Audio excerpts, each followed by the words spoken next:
Welcome to Mechwarrior, a channel all about battle mechs, Gundam, badass military women, and wargaming in general. I am Gwendolyn and I will be your guide to some really cool videos. I am still just starting out, so please let me know what you want to see in future videos so that I can make some cool content for you. Let's get started with today's video. The question for today's comment section is, who is your favorite mech matriarch from the lore? And today's video will be about some badass women from the Battletech lore. But first, you can win a trial of bloodright if you smash the shit out of that subscribe button. Natasha Kerensky. Coming in at number 5 on this list is Natasha Kerensky. Known as the Black Widow because she is literally a copyright infringement of the Marvel character with the same call sign. I'm probably gonna get a lot of hate for this, but she is really only on this list because she is pretty much the only female character most Battletech fans can name. In my opinion, she is a one-dimensional femme fatale archetype who comes from derivative stock, being more or less a fan service to Marvel fans within the Battletech community of the 80s. She is a brand ambassador, I guess, and I figure some representation is better than none. She suffers a similar issue to Mara Jade in the Star Wars universe in that she has become a fan favorite and is such as a bit of a Mary Sue. Her biggest claim to fame is being topless on cover art, which was later edited out because, won't somebody think of the children?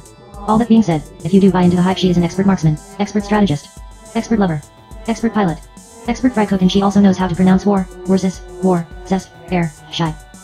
Worcestershire, that brown sauce from England. Since she is that perfect, she must be a badass, right? She was so fundamental to the story they literally copy-pasted her into the Dark Age timeline for fear of losing fans. If you are a Black Widow fan, please don't let me ruin your fun. I am sure she is great and no doubt you have many good reasons for liking her. To me she is just a bit meh. But I am obviously the one who is wrong given how popular she is amongst the menfolk. If you want more info about her, I'm sure there's someone who will do a better job espousing her virtues than I can out there, so hit up Sarnanet and have a good time. Tara Campbell. You want a real badass military leader? Tara Campbell is your lady. The Angel of Sadalbury, Prefect of Prefecture 3 and leader of the Northwind Highlanders. Born an army brat following her dad around, Tara was in the cockpit from an early age. In 3127 she piloted a Hatchetman 5D against the Black Dragon pirates on Sadalbury. Her CO Colonel Wallace had a malfunction and almost died. She had to take over, saving his life in the process. Her strategic thinking not only wiped out a whole company of the pirate scum but also captured a dropship to get them back off-world. She got made the legate of Northwind and was even offered the post of prefect, but she turned it down, suggesting Katana Tormach instead. Not wanting to get too marred down in political red tape and focus on leading her people on the front lines. Later Tormach would betray Prefecture 3 after starting the Dragon's Fury, and again Campbell was forced into a higher responsibility out of necessity. Shortly after, her father would die and she became the Countess of Northwind and the leader of the Merc Company who called the planet home. Countess Campbell would go on to defend against plot-armored Anastasia Kerensky in her Steel Wolf Galaxy, protecting both Tara and Northwind from them on multiple occasions. She also defended against the Jade Falcons when they invaded. Her real claim to fame is being the only person to beat the Khan of Clan Wolf in combat.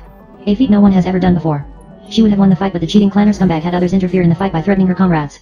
What was a one-on-one fight became a hostage negotiation and she had to back down. Not only a badass in combat, she is also a skilled negotiator, helping bridge the feud between Clan Wolf and Jade Falcon. She would later be brought into Jade Falcon where she would become an excellent strategist. Tara Campbell is an awesome character and well worth checking out. She isn't secretly a clanner like so many other heroes, and so her strengths come from hard work and clever thinking rather than eugenic alterations. She believes in tradition and smart leadership decisions, and she is willing to make personal sacrifices to protect those who she leads. A badass in so many ways. Judith Faber.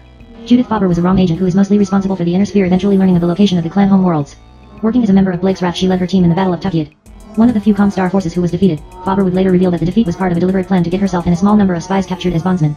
Faber surrendered herself to a Smoke Jaguar Star captain. Over the next few months she would slowly earn his trust, only to gaslight the shit out of him and encourage him to defect to the Inner Sphere. A perfect crime. Along with subtly convincing the clanner to become a turncoat, she also somehow encouraged him to infiltrate confidential files and gather data on the original Exodus. Thanks to Faber's espionage, the Inner Sphere was able to learn of Exodus Road and track the clan homeworlds down, giving them intel they could act on, allowing them to complete Task Force Serpent and wipe out the Smoke Jaguar homeworld. Without Judith Faber there would be no Task Force Serpent, and the Inner Sphere would still not know the Exodus Road coordinates, leaving them vulnerable to the hands of the clanners for good. No one doubts the brutality of wiping out Clan Smoke Jaguar on Huntress made a turning point that gave the Inner Sphere the upper hand, and that simply could not have happened without this badass super spy. Malvina Hazen. This one is a bit of an odd choice because she is a bit of a psycho. Malvina Hazen starts life in a Jade Falcon psycho that was a bit intense.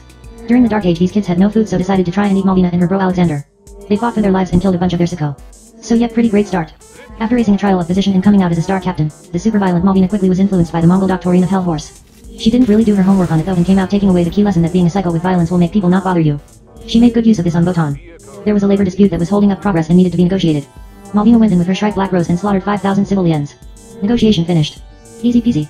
It was this kind of extremist thinking that made her super popular with the crazy Crusader psychos. She was becoming a bit of a political problem, so the Khan at the time, Jan of Pride, decided to send her and her followers on a suicide mission to carve a path into the heart of the Inner Sphere. But instead of dying like a good extremist, she straight up just won all her objectives. After doing so she decided to head back and confront Jan with a good old-fashioned "what the heck bro." She tried to take up a trial of position and a trial of possession, but the nerds rejected it. This basically gave her a foothold to demand that she was entitled to be a Khan, and basically won the popular vote amongst the crazy Crusaders. This split Jade Falcon and started a civil war. Eventually she takes the fight to Pride and beats the crap out of her. A controversial badass boss lady, but Malvina Hazen takes crap from no one and kicks a whole lot of butt. Catherine Katrina Steiner.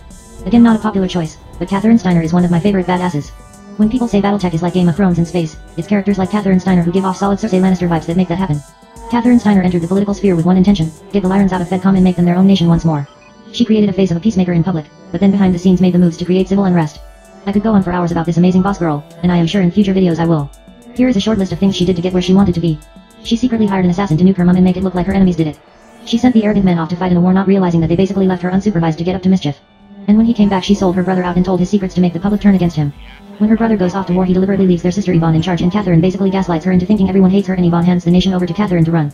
There is so much more badass stuff. I haven't even mentioned the cleanse and how she basically does a 180 and goes from being cloak and shadow into being a physical warrior kicking ass and taking names.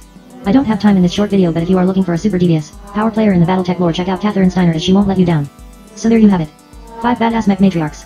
This list isn't sorted in any order, and it has barely scratched the surface of these awesome characters. I no doubt will do some more of these videos coming up, so let me know who you want to see in the future.